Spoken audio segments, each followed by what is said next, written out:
This guy. All right. Okay. And actually, can you just take a tiny step to your left? Yeah, good. All right. And whenever you're ready. Hi, Mark. Thanks for joining. Basically, can you tell me what you enjoyed, or how was your experience this morning in the Plan Do Review session for Scouts? Sure. So in the role I was playing a scouter looking after a troop and supporting the scout and the troop leadership.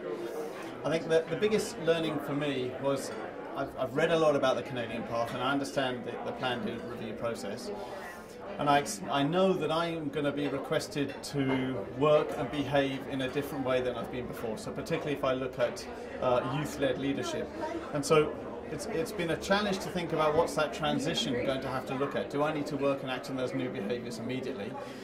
The biggest learning for me was that I realised that actually the youth need to go on that same transition that the adults need to go on.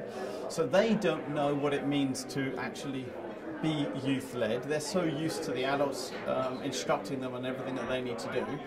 So I thought to myself, well, if I was to do this, I would actually look at it being a transition of perhaps over a 6 to 8 week period, where maybe I would maintain that kind of directive leadership approach at the beginning, and indeed, going through some instructions, perhaps sharing with the youth how do you use the Plan Do Review cards, what does it actually look like, and making them comfortable about how do they actually then have to operate in this new way of working.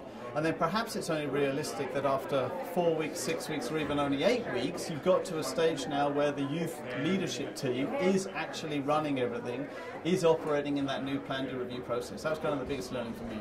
Perfect. So what do you know now that you didn't know before?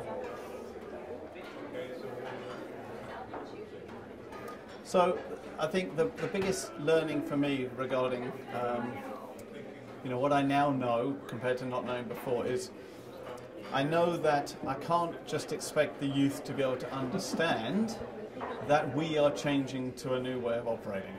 So indeed, whether it be youth-led, whether it be Plan Do Review, it's also all well and good to read the information from the cards. The kids are not used to doing that, so we actually have to help them. So the biggest learning was, if I'm going to have to change, they're going to have to change, and we actually have to change together, and we're going to help each other go through that transition. Wonderful. Thanks. Thanks.